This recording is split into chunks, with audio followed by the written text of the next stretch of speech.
नमस्कार दोस्तों, 30 minute GS में आपका एक बार फिर से बहुत बहुत स्वागत है। आज बात करेंगे सिंधु घाटी सभ्यता की और इससे संबंधित सभी प्रकार के क्वेश्चंस और थ्योरी में पूरी कंप्लीट करने का प्रयास किया जाएगा। और इसमें जो फैक्ट्स ज़्यादा हैं तो फैक्ट्स को इसके सेकेंड पार्ट में कवर किया जाएगा ट्रिक के साथ।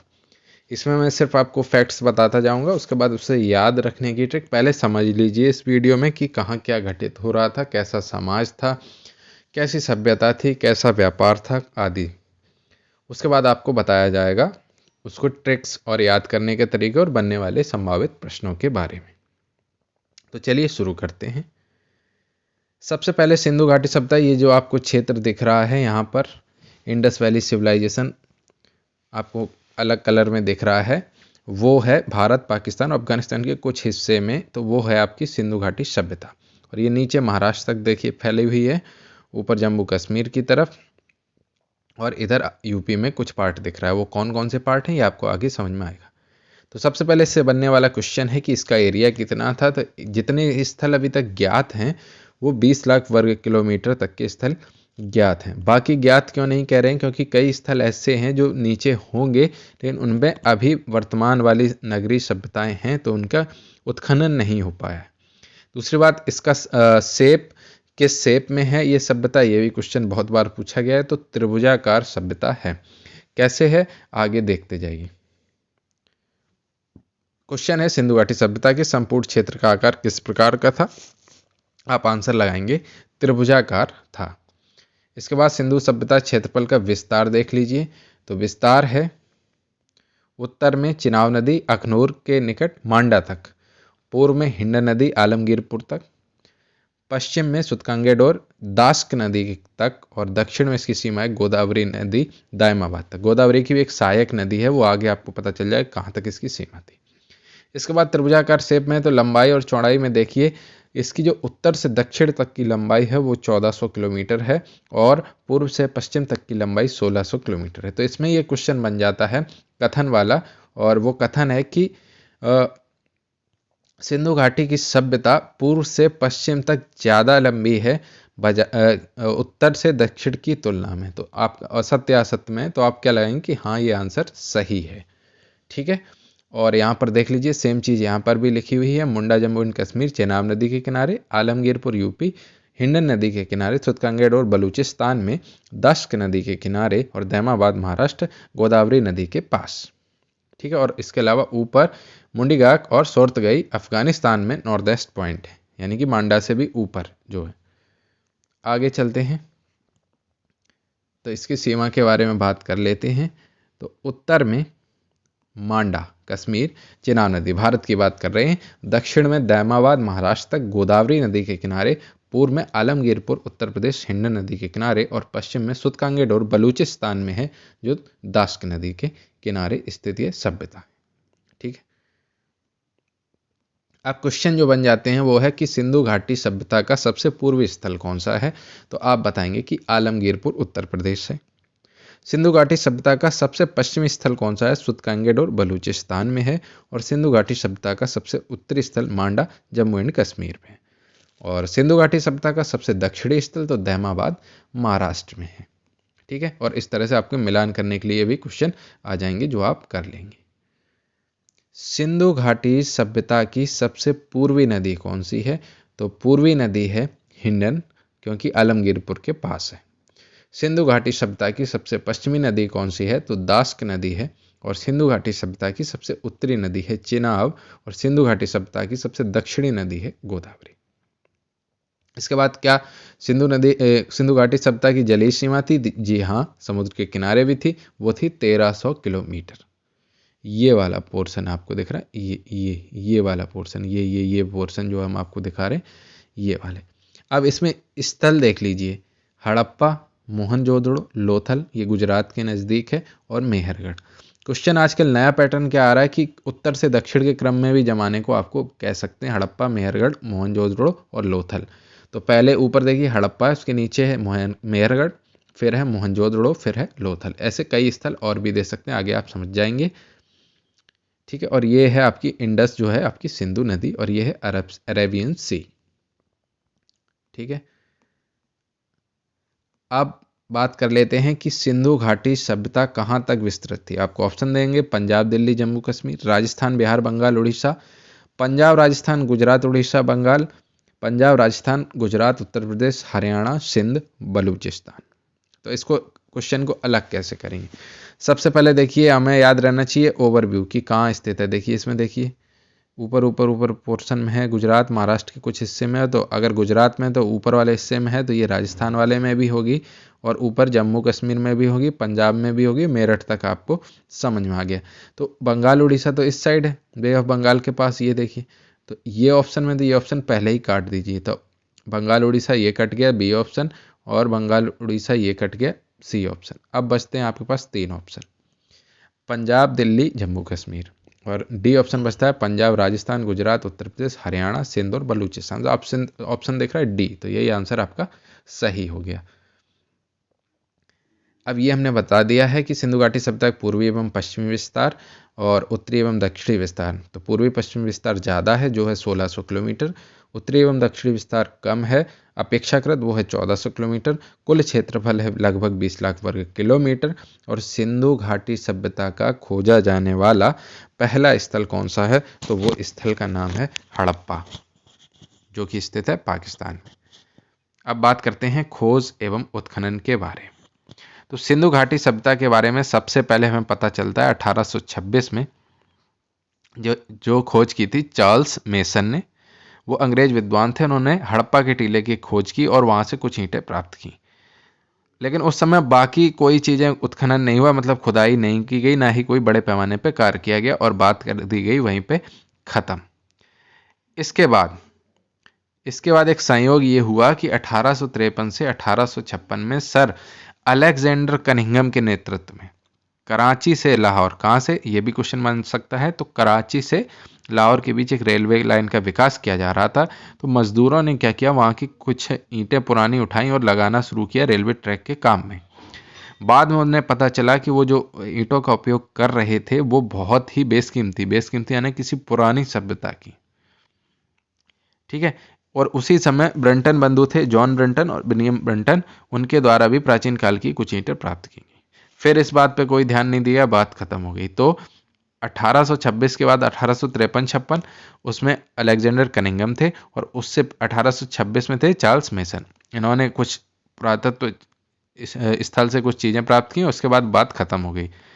उसके बाद क्या हुआ, 1921 में, ये सन इंपॉर्टेंट है, 1921 में भारतीय पुरातत्व एवं सर्वेक्षण विभाग के निर्देश पर सर दयाराम साइनी की अध्यक्षता में हड़प्पा नामक स्थल की खोज होगी, ठीक है। फिर पुरातत्व विभाग इस काम में लग गया, और उस समय पुरातत्व एवं सर्वेक्षण विभाग के अध्यक्ष कौन थे, सर जॉन मार्शल। तो नाम आता है 1921 में सर जॉन मार्शल ने हड़प्पा सभ्यता की खोज की पूरी तरीके से, और उसके साथ में थे सर दयाराम साइनी अध्यक्ष थे।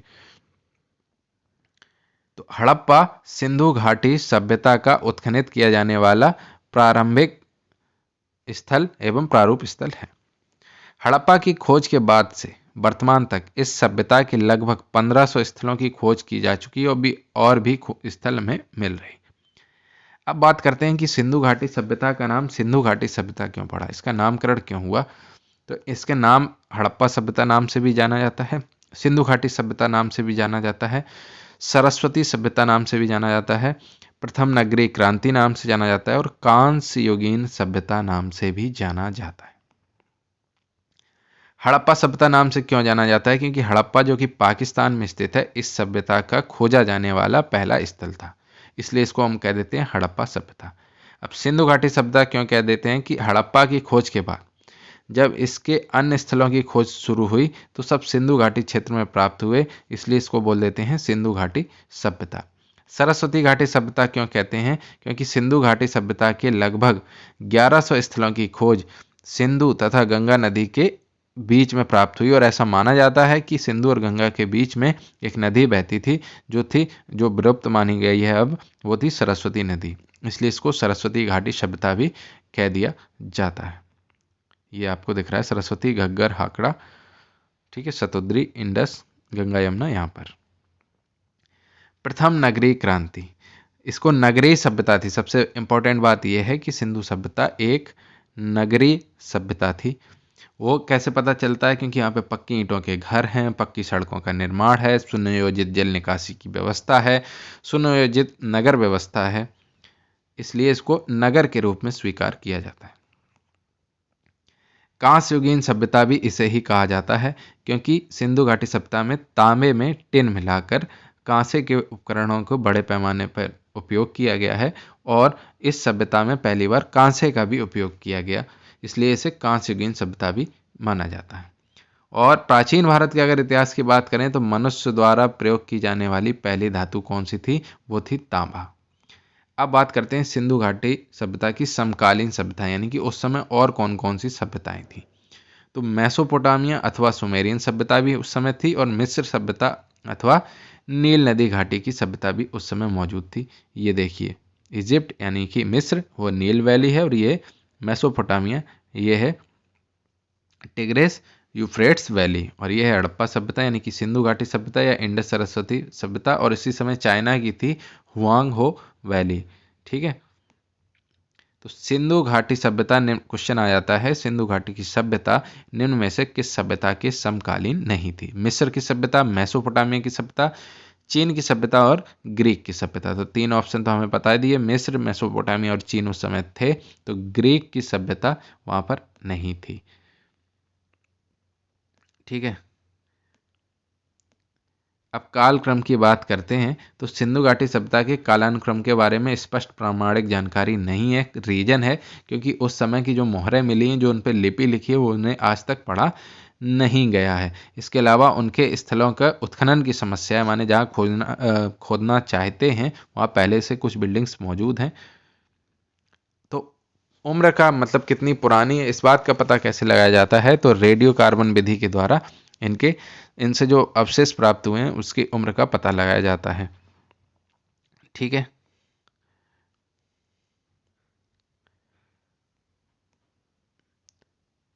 तो सिंधु घाटी सभ्यता किस में मानेंगे? प्राग ऐतिहासिक काल की आद्य ऐतिहासिक काल? तो आद्य, प्राग माने बहुत पहले के, जिनकी लिखित कुछ भी विवरण नहीं है उनको बोलते हैं, और आद्य ऐतिहासिक जिनके बारे में विवरण है, वो अलग बात है कि सिंधु घाटी सभ्यता के विवरण को पढ़ा नहीं जा सका है। ठीक है, अब क्वेश्चन एक और आता है कि रेडियो कार्बन विधि के आधार पर, ये तो हमने बताया कि सिंधु घाटी सभ्यता का काल लगभग 2350 से 1750 ईसा पूर्व, यानी 2350 ईसा पूर्व से 1750 ईसा पूर्व पहले की ये सभ्यता है। इस क्वेश्चन को दो तरह से पूछा जा सकता है। अगर कालानुक्रम सन के रूप में पूछेंगे तो 2350 ईसा पूर्व से 1750 ईसा पूर्व, और अगर पूछेंगे कितनी पुरानी है तो इसमें 2000 और ऐड कर लेंगे। ठीक है, तो लगभग 4400-4500 वर्ष पुरानी ये सभ्यता है। इतिहास, प्रागैतिहासिक काल माने पाषाण काल, आद्य ऐतिहासिक माने सिंधु घाटी सभ्यता, ऐतिहासिक मतलब 1857 की क्रांति के बाद का समय, ये हमें पता हो। तो सिंधु सभ्यता निम्नलिखित में से किस युग में पड़ती है? तो हमें पता है ये है आद्य ऐतिहासिक काल, यानी कि प्रोटो हिस्टोरिकल पीरियड्स। अब सिंधु सभ्यता की उत्पत्ति, तो सिंधु सभ्यता की उत्पत्ति के बारे में विभिन्न विभिन्न इतिहासकारों के, विभिन्न विभिन्न पुरातत्वविदों के विभिन्न प्रकार के मत हैं। कोई ये कहता है कि ये मेसोपोटामिया सभ्यता का ही एक भाग है, जो विदेशी मत है, और वहाँ से लोग पलायन करके, कुछ लोग पलायन करके नई सभ्यता बसा देते हैं जो सिंधु घाटी सभ्यता नाम से कहलाती है। वहीं कुछ लोगों का कहना है कि यही ईरानी बलूचिस्तानी जो सभ्यता थी, ग्रामीण सभ्यता, उसके ही शहरीकृत या नगरीकृत सभ्यता बनी जाके सिंधु घाटी सभ्यता। और किसी का मानना है कि यह भारत की सोथी सभ्यता नाम से जो थी ग्रामीण सभ्यता, उससे डेवलप होके सिंधु घाटी सभ्यता बनती है। आगे उनके बारे में कुछ सकारात्मक व नकारात्मक मत की उत्पत्ति हुई है, विचारधाराएं हैं, सब अपना अंदाज लगाते हैं। तो मेसोपोटामिया की सभ्यता से सिंधु घाटी सभ्यता की उत्पत्ति क्यों मानी जाती है, इसका एक समझ लीजिए। उनका कहना है कि सभ्यता अपने मूल स्थान पर विकसित ना होकर बाहरी सभ्यताओं के मिश्रण अथवा स्थानांतरण से विकसित हुई है। और इस विचार के प्रमुख समर्थक कौन से हैं? गार्डन चाइल्ड हैं, सर जॉन मार्शल हैं, क्रेमर हैं, डी कौसम्बी और HD संकालिया हैं। उनका मानना है कि मेसोपोटामिया सभ्यता के लोग लगभग 2400 ईसा पूर्व भारत आए और यहाँ पर परिस्थितियों के अनुसार एक नई सभ्यता सिंधु घाटी सभ्यता का विकास किया। और इसके पक्ष में उन्होंने तर्क दिए हैं कि दोनों सभ्यताओं में कुछ समानताएं पाई जाती हैं, इसलिए ऐसा हम मान रहे हैं। वो समानताएं क्या है हम आगे देखेंगे। उदाहरण के लिए दोनों ही सभ्यताओं में पक्की ईंटों का प्रयोग किया गया है, उन्हें लेखन का ज्ञान था, कांसे का उपयोग किया गया है, मिट्टी के बर्तन बनाने के लिए चाक का प्रयोग किया गया है, कृषि और व्यापार पर आधारित दोनों अर्थव्यवस्थाएं थी। बैल की आकृति की मोहरें भी मिली हैं जो बताती हैं कि दोनों सभ्यताओं में काफ़ी सिमिलरिटी थी। अब मूलभूत अंतर क्या है दोनों में, मतलब इसके विपक्ष में क्या तर्क हैं। विपक्ष में तर्क ये है कि सिंधु घाटी सभ्यता जो थी वो मेसोपोटामिया और मिस्र दोनों सभ्यताओं की तुलना में 12 गुना अधिक क्षेत्र में विस्तृत थी। मतलब कहना यह है कि अगर कोई सभ्यता किसी दूसरी सभ्यता से विकसित होगी तो उससे छोटी होगी ना, कम लोग वहां से निकलेंगे फिर नया नगर बसाएंगे, ये थोड़ी होगा उससे विस्तृत होंगी, तो ये बात निराधार सिद्ध हो जाती है। दोनों सभ्यताओं में जो समानताएं मिली हैं इनका कारण दोनों सभ्यताओं के बीच आपसी संबंध हो सकते हैं, यानी कि इनके बीच प्राचीन व्यापारिक संबंध थे। साक्ष्यों के आधार पर यह भी पता चला है कि व्यापारिक संबंध थे। और इम्पोर्टेंट लाइन ये है कि भुगतान संतुलन भारत के पक्ष में था। भुगतान संतुलन का मतलब भारत क्या ज़्यादा करता था, जो भारत जो निर्यात करता था उसकी वैल्यू ज़्यादा थी और जो आयात करता था उसकी वैल्यू कम थी। ठीक है, ये देखिए, ये आपकी मोहनजोदड़ो हड़प्पा ये दिख रही है, इंडस वैली, और ये खैबर पास है, और ये ईरानियन प्लेटो, और इसके बाद यहाँ पर नील नदी, ये है मेसोपोटामिया की सभ्यता, और ये पर्शियन की गल्फ है, और यहाँ से ये समुद्र के द्वारा भी व्यापार होता था ऐसा माना जाता है। ट्रेड रूट्स हैं ये, एक है स्थलीय मार्ग और ये है जलीय मार्ग। अब बात करते हैं कि निम्न में से किस पशु की आकृति जो मुहर पे मिली है उससे ज्ञात होता है कि सिंधु घाटी एवं मेसोपोटामिया की सभ्यताओं के बीच व्यापारिक संबंध थे। इंपॉर्टेंट क्वेश्चन है। घोड़ा, गधा, बैल, हाथी, तो किसके मिले हैं? बैल। ठीक है, अब बात करते हैं मेसोपोटामिया सभ्यता और सिंधु सभ्यता में मूलभूत अंतरों के बारे में बात कर लेते हैं। दोनों सभ्यताओं में कुछ सिमिलरिटी थी, कुछ अंतर थे, जिससे पता लगता है दोनों अलग अलग सभ्यताएं थी। सिंधु घाटी सभ्यता पूर्ण रूप से एक नगरीय सभ्यता थी जहां उच्च स्तरीय नगर नियोजन के प्रमाण मिले हैं, जबकि मेसोपोटामिया की जो सभ्यता थी वो अर्धनगरीय थी और वहां पर नगरों के साथ साथ यानी शहरों के साथ साथ गांव भी थे। इसके अलावा सिंधु घाटी सभ्यता में सड़कें एक दूसरे को समकोण पर काटती हैं, जबकि मेसोपोटामिया में सड़कें अव्यवस्थित रूप में गलियों के रूप में मिलती हैं। साक्ष्यों के आधार पर यह भी पता चलता है कि मेसोपोटामिया की सभ्यता में सिंधु घाटी सभ्यता की तरह उच्च स्तरीय जल निकासी प्रणाली भी विद्यमान नहीं थी। इसके अलावा सिंधु घाटी सभ्यता में बाट माप तौल में एकरूपता नहीं थी, मतलब अलग अलग जगह पर मेसोपोटामिया सभ्यता में अलग अलग जगह पर अलग अलग तरह के बाट, अलग अलग तरह के माप तौल भी अलग अलग मिलते हैं, जबकि सिंधु घाटी सभ्यता में सब कुछ बाट माप तौल एक जैसे थे, स्टैंडर्ड थे। इसके अलावा दोनों सभ्यताओं की लिपि एवं मुद्राओं में भी व्यापक अंतर देखने को मिला है। सिंधु सभ्यता की लिपि भावचित्रात्मक है, वहीं मेसोपोटामिया सभ्यता की लिपि कीलनुमा है। उत्खनन के दौरान सिंधु घाटी सभ्यता से वर्गाकार मोहरें प्राप्त हुई हैं, जबकि मेसोपोटामिया सभ्यता की भी मोहरें वर्गाकार थीं। सिंधु घाटी सभ्यता की मोहरें वर्गाकार, आयताकार दोनों प्रकार की थीं और मेसोपोटामिया सभ्यता की मोहरें वर्गाकार थीं, साथ साथ बेलनाकार भी थीं। ठीक है, ये लिखना इसमें भूल गए, बेलनाकार भी थीं। सिंधु घाटी सभ्यता इंपॉर्टेंट है, ये कई बार आप कंफ्यूज होंगे कि भारत में सभ्यता थी तो मंदिर जरूर होंगे, तो सिंधु घाटी सभ्यता में मंदिरों के कोई भी साक्ष्य नहीं मिलते हैं। पूजा के साक्ष्य मिलते हैं लेकिन मंदिरों के साक्ष्य नहीं मिलते हैं, जबकि मेसोपोटामिया सभ्यता में मंदिरों के साक्ष्य पाए जाते हैं। मेसोपोटामिया में पुरोहितों का शासन था, जबकि सिंधु सभ्यता पुरोहितों के शासन की स्पष्ट जानकारी नहीं देती है। ठीक है, मेसोपोटामिया में यह कन्फर्म था कि पुरोहितों का शासन था। सभ्यता के पुरोहित वर्ग के शासन के साक्ष्य प्राप्त हुए हैं मेसोपोटामिया में, और सिंधु सभ्यता में ऐसे कोई प्रमाण नहीं मिले। इसके अलावा एक और अंतर है कि मेसोपोटामियाई समाज मुख्यतः पितृसत्तात्मक था, जबकि सिंधु सभ्यता में मात्र सत्तात्मक समाज के साक्ष्य मिले। तो हुआ क्या है, जो सिमिलरिटी मिली, ऐसा माना जाएगा कि दोनों में व्यापार बहुत चरम स्तर पर होगा, इसके तो उससे सामाजिक और सांस्कृतिक आदान प्रदान हुआ होगा, जिससे इनमें कुछ समानताएं भी देखने को मिल रही थी। इसके अलावा एक जो मत है वो है ईरानी बलूचिस्तानी सभ्यता से सिंधु सभ्यता की उत्पत्ति। तो उनका क्या कहना है, उनका कहना है कि एक क्रमिक विकासवादी सिद्धांत पर आधारित है, जिसका मतलब है कि सिंधु सभ्यता क्रमिक रूप से स्वतः विकसित हुई थी। और इस विचार के प्रमुख समर्थक हैं फेयर सर्विस और रोमिला थापर। रोमिला थापर आपने काफ़ी नाम सुना होगा, इंडियन हिस्टोरियन है। और इनका मानना है कि ईरानी बलूची संस्कृति से ही सिंधु सभ्यता का उद्भव और विकास हुआ है। इसके पक्ष में ये तर्क देते हैं कि सिंध के क्षेत्र में, पाकिस्तान के सिंध के क्षेत्र में नाल, कुल्ली और आमरी जैसे स्थलों की खोज हुई है। ये हड़प्पा के पहले के काल के ग्रामीण स्थल थे। इन इतिहासकारों की यह भी मानना है कि कोई भी नगरीय सभ्यता अचानक से तो नगर बनेंगे नहीं, पहले ग्रामीण होंगे, फिर ग्रामीण से अर्धनगरी होंगे, अर्धनगरी से नगरीय रूप में विकसित होती है।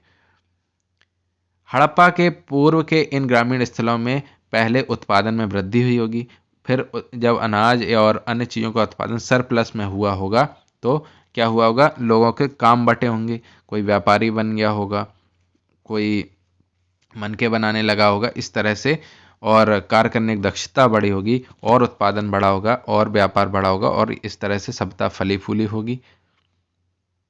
उत्पादन में वृद्धि से कर, टैक्स वैक्स जमा होता होगा, प्रशासनिक क्षमता का विकास हुआ होगा, और धीरे धीरे ग्रामीण से अर्धनगर और अर्धनगर से नगरों में विकसित हुए, ऐसा उनका मानना है। इसके बाद बात करें, एक और देसी मत है कि सोथी सभ्यता से सिंधु सभ्यता का विकास हुआ, तो उसके बारे में भी बात कर लेते हैं। तो अमलानंद घोष और डॉक्टर डीपी अग्रवाल जैसे जो इतिहासकार हैं, इन इतिहासकारों का नाम भी आपको याद रखना है कि अमलानंद घोष और डॉक्टर डीपी अग्रवाल ये मानते हैं कि सिंधु घाटी सभ्यता सोथी सभ्यता का विकसित रूप है। सोथी सभ्यता की खोज किसने की थी, तो वो की थी अमलानंद घोष ने सन 1953 में राजस्थान में। तो इनका मानना है कि राजस्थान में सोथी सभ्यता एक ग्रामीण सभ्यता थी और आगे चलकर यही सभ्यता सिंधु सभ्यता के रूप में विकसित हुई। और इसके पक्ष में तर्क देते हुए ये कहते हैं कि सोथी सभ्यता और सिंधु घाटी सभ्यता दोनों से कुछ मृत भांडों पर, यानी कि मिट्टी के बर्तनों पर पीपल के पत्ते के चिन्ह, बर्तनों में समानता और रस्सी के प्रमाण जैसे कुछ एक समान साक्ष्य मिले हैं, और इससे लगता है कि सिंधु घाटी सभ्यता ग्रामीण सोथी सभ्यता से डेवलप हुई।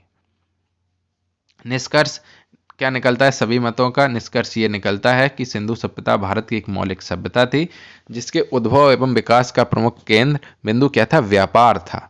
व्यापारिक गतिविधियों के आधार पर सिंधु सभ्यता के स्थल पहले आपस में जुड़ते गए और एक ही प्रकार की सामाजिक, आर्थिक, सांस्कृतिक, राजनीतिक विशेषताओं को अपनाते गए। कालांतर में इस सभ्यता ने मेसोपोटामिया और मिस्र की सभ्यता के साथ व्यापारिक संबंध स्थापित किए, और इनमें से कुछ सामाजिक सांस्कृतिक विशेषताओं का आदान प्रदान भी हुआ, यानी कुछ विशेषताएं उनकी सिंधु घाटी सभ्यता में आई और सिंधु घाटी की कुछ मेसोपोटामिया की सभ्यता में और मिस्र की सभ्यता में गई। अब बात करते हैं सिंधु घाटी सभ्यता का विस्तार कहाँ कहाँ पर है। तो अफगानिस्तान में केवल 2 स्थल हैं, जो है मुंडीगौक और सोर्तगई, जबकि पाकिस्तान में लगभग 500 स्थल प्राप्त हुए अब तक, और भारत में लगभग 1000 स्थल अब तक प्राप्त हो गए। ये थार डेजर्ट है, ये इंडस वैली, हड़प्पा, मोहनजोदड़ो, ये लोथल गुजरात का हिस्सा है, ये अरब सागर है। पाकिस्तान में भी 3 मुख्य प्रांत, बलूचिस्तान प्रांत, सिंध प्रांत और पंजाब प्रांत में सिंधु सभ्यता के अवशेष मिले। भारत की बात कर लें तो भारत में जम्मू कश्मीर, पंजाब, हरियाणा, जो ऊपर क्वेश्चन था, जम्मू कश्मीर, पंजाब, हरियाणा, उत्तर प्रदेश, गुजरात, राजस्थान व महाराष्ट्र से सिंधु सभ्यता के साक्ष्य मिलते हैं। ये आपको देख लीजिए, मांडा, रोपड़, बनावली, कालीबंगा, वैनवी, नौशारो, गाजीसा, बालाकोट, ठीक है, चन्हूदड़ो, अलादीनो, धौलावीरा, सुरकोटडा, कुंटासी, लोथल, ये सारे स्थल हैं यहाँ पर।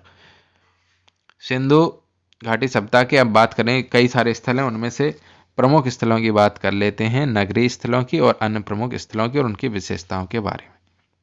नगरीय स्थल कौन से, इनकी सबकी ट्रिक मैं आपको दे दूंगा। हड़प्पा, मोहनजोदड़ो, लोथल, धौलावीरा, कालीबांगा, चन्हूदड़ो और बनवाली। हड़प्पा, मोहनजोदड़ो, लोथल, मेहरगढ़, हमने ये आपको पहले मैप में दिखा दी, इसके अलावा यहाँ पर ये चिन्हित है। मांडा, अखनूर सेक्टर, रोपड़, कालीबंगा, आलमगीरपुर, राखीगढ़ी, भिराना, बनावली हरियाणा में है, मोहनजोदड़ो ये हो गया, चनूदड़ो ये हो गया, ऊपर सोरतगोई अफगानिस्तान के पास हो गया, फिर देसलपुर, धौलावीरा, सुरकोटडा, रोजड़ी, लोथल, रंगपुर और भागत्रव। ठीक है, और ये देखिए खंबात की खाड़ी है नीचे लोथल के पास, ये भी आपको याद रखना है। और यहाँ पर ऊपर की तरफ है ये फिर कच्छ की खाड़ी। अब सातों नगरीय स्थलों की कुछ सामान्य विशेषताएं बता देते हैं जो लगभग सभी में कॉमन थी, कुछ अपवाद थी, वही अपवाद क्वेश्चन में आपसे पूछे जाते हैं। सबसे पहले सभी नगर, लगभग कुछ नगर ऐसे थे 3 जो ऐसा नहीं था, सभी नगर 2 भागों में विभक्त थे। पश्चिमी भाग को दुर्ग टीला कहते थे, क्यों? ये ऊंचाई पर स्थित था, और पूर्वी भाग को नगर की संज्ञा दी जाती थी जो नीचे स्थित था। ऊंचाई पर स्थित होगा तो उसमें कौन रहेगा? धनाढ़ वर्ग। तो पश्चिमी भाग में केवल पुरोहित वर्ग रहता था, जबकि पूर्वी भाग में व्यापारिक वर्ग, प्रशासनिक वर्ग और सामान्य जनता रहती थी। दुर्ग छोटे आकार का, जबकि नगर अपेक्षाकृत बड़े आकार का। तो जो ऊंचे टीले थे और वो थे छोटे आकार के, लेकिन उसमें अमीर वर्ग और पुरोहित वर्ग रहता था, और जो नीचे थे वो बड़े आकार के होते थे और थोड़ी नीचाई पर स्थित होते थे। पश्चिमी भाग अधिक ऊंचाई पर स्थित था ताकि युद्ध अथवा बाढ़ जैसी स्थिति में समाज का विशेषाधिकार प्राप्त यह वर्ग सुरक्षित रह सके। दुर्ग की 4 दीवारी होती थी, नगर की सुरक्षा दीवार नहीं होती थी। दुर्ग के चारों तरफ जो पश्चिमी भाग होता था उसकी 4 दीवारी, और जो पूर्वी भाग है उसकी सुरक्षा दीवार नहीं होती थी। और 4 दीवारी का इंपॉर्टेंट है, बाहरी भाग पक्की ईंटों से, जबकि आंतरिक भाग कच्ची ईंटों से निर्मित था। ये दुर्ग या गढ़ी टीला नगर। दुर्ग के चारों तरफ 4 दीवारी है, पश्चिमी टीला है, और पूर्वी टीला में कोई 4 दीवारी नहीं, कोई सुरक्षा नहीं, और इसमें बाहर पक्की ईंटें, अंदर कच्ची ईंटों का इस्तेमाल होता था 4 दीवारी। अब अपवाद ही तो पूछे जाते हैं। तो दुर्ग और नगर केवल एक ही रक्षा दीवार, मतलब दुर्ग और नगर दोनों की एक ही रक्षा दीवार थी जो 4 दीवारी, उसके साक्ष्य मिलते हैं लोथल और सुरकोटडा से। यानी कि लोथल और सुरकोटडा में पूर्वी टीला और पश्चिमी टीला एक ही संयुक्त रक्षा दीवार से घिरे हुए थे। 4 दीवारी एक ही थी, पूरा एक ही में था। दूसरा अपवाद है चनहूदड़ों में दोनों टीलों में किसी प्रकार की कोई रक्षा दीवार या 4 दीवारी नहीं थी, अर्थात दुर्ग, टीला और नगर बिना 4 दीवारी के थे। तो इसको याद करने का हमने ये ट्रिक रखा है कि चांद को कोई 4 दीवारी में कैद नहीं कर सकता, वो तो ऊपर निकल जाता है। तो इसलिए हमें याद करने के लिए चनहूदड़ों में कोई भी रक्षा दीवार या 4 दीवारी नहीं थी। तीसरा अपवाद है धौलावीरा। धौलावीरा में 3 टीले मिले हैं, और तीसरे टीले को मध्यमा नाम से जाना जाता है। ये पूर्वी टीले और पश्चिमी टीले के मध्य में स्थित है। धौला और वीरा, धौला वीरा एक, ये आप टुकड़े में याद रखते हैं ना धौलावीरा, तो मैंने ये याद किया है कि इनके 3 हैं, धौला और वीरा। तो ये 3 पार्ट में है, पश्चिमी टीला, पूर्वी टीला, बीच में मध्यमा। ये है धौलावीरा अपवाद। अब बात करें हड़प्पा की, तो हड़प्पा के खोजकर्ता दयाराम साइनी थे, सन 1921 था। अन्य उत्खननकर्ता थे माधव स्वरूप वत्स 1923 में, और व्हीलर 1946 में। स्थित कहाँ है? पाकिस्तान के पंजाब प्रांत में मोंटगोमरी जिले में रावी नदी के बाएं तट पर है। ऑप्शन में आपको दाएं लिख देगा, रावी नदी के बाएं यानी कि लेफ्ट साइड स्थित है। मोंटगोमरी जिले का वर्तमान नाम है Sahiwal. Indus valley civilisation, Mohenjodaro, Khyber pass, Hindu Kush की ऊपर पहाड़ियाँ, थार डेजर्ट, हिमालय, ये सब आपको देखा हुआ। नगर की रक्षा के लिए पश्चिम की ओर बने दुर्ग को व्हीलर ने क्या नाम दिया है? माउंट एबी की संज्ञा दी है। हड़प्पा में 6-6 की 2 पंक्तियों में निर्मित कुल 12 कमरों वाला एक अन्नागार मिला है। यह अन्नागार नदी के निकट था। इसका मतलब यह हुआ कि अन्नागार का मुंह नदी की ओर खुलता था, जिससे जलमार्ग के द्वारा अनाज का व्यापार आसानी से हो सके। पश्चिमी टीले में मजदूर आवास मिले हैं। कौन सी टीले में? पश्चिमी में, जिसमें श्रमिक रहते थे। 18 वृत्ताकार चबूतरे मिले हैं। गेहूं एवं जौ के दानों के साक्ष्य भी मिले हैं। श्रमिक जो हैं वो अनाज कूटने का कार्य करते थे। और एक लकड़ी की कब्र मिली है जिसे R37 नाम दिया गया। इसके अलावा वहां से मातृ देवी की मृण मूर्ति, लिंग पूजन के सर्वाधिक साक्ष्य, जली हुई ईंटों के आवास तथा जल निकासी के प्रमाण, लाल बलुआ पत्थर से निर्मित मनुष्य के शरीर की मूर्ति, अभिलेख वाली मोहरें सर्वाधिक हड़प्पा से मिली हैं। इसके अलावा तांबे की इक्का गाड़ी, पुजारी की पत्थर मूर्ति, एक बर्तन पर मछुआरे का चित्र, शंख का बना बैल, स्त्री के गर्भ से निकलते हुए पौधे का चित्र आदि आपको मिला है। इसके आगे का वीडियो अगली क्लास में।